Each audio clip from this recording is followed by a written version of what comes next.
Welcome to People's Voice. 2026 Tamil Nadu assembly ఎన్నికల నేపథ్యంలో నటుడు విజయ్ స్థాపించిన తమిళిగా వెట్రి కళగం పార్టీ మరియు సూపర్ స్టార్ రజనీకాంత్ మధ్య రాజకీయ వివాదం ముదురుతుంది. టీవీకే ప్రధాన కార్యదర్శి అదవర్జన్ చేసిన వ్యాఖ్యలు ఈ దుమారానికి కారణమయ్యాయి. గతంలో రజనీకాంత్ రాజకీయాల్లోకి రాకపోవడానికి అధికార అన్నాడీఎంకే కుటుంబం నుంచి వచ్చిన బెదిరింపులే కారణమని ఆయన ఆరోపించారు. విజయ్కి ఉన్న ధైర్యం రజనీకి లేదని చెప్పడం రజనీ అభిమానులను, రాజకీయ వర్గాలను ఆగ్రహానికి గురి చేసింది.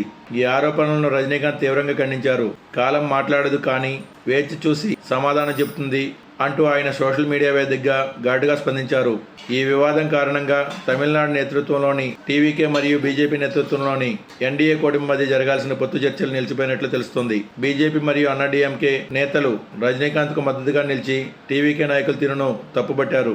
తమిళనాడు అసెంబ్లీ ఎన్నికల పోలింగ్ ఏప్రిల్ 23, 2026న ఒకే విడతలో జరగనుండగా ఫలితాలు మే 4న విడుదల కానున్నాయి. ఈ ఎన్నికల్లో విజయ్ పార్టీకి కేంద్ర ఎన్నికల సంఘం విజిల్ గుర్తును కేటాయించింది. రజనీకాంత్ గతంలోనే ముఖ్యమంత్రి ఎంకే స్టాలిన్ను భారత రాజకీయాల్లో ధృవతార అని ప్రశంసిస్తూ ఆయన 2026 ఎన్నికలకు సిద్ధంగా ఉన్నారని పేర్కొనడం గమనార్హం. ప్రస్తుతం తమిళనాడులో డీఎంకే కూటమి, అన్నాడీఎంకే, బీజేపీ కూటమి మరియు విజయ్ టీవీకే మధ్య త్రిముఖ లేదా చతుర్ముఖ పోటీ నెలకొనే అవకాశం కనిపిస్తుంది.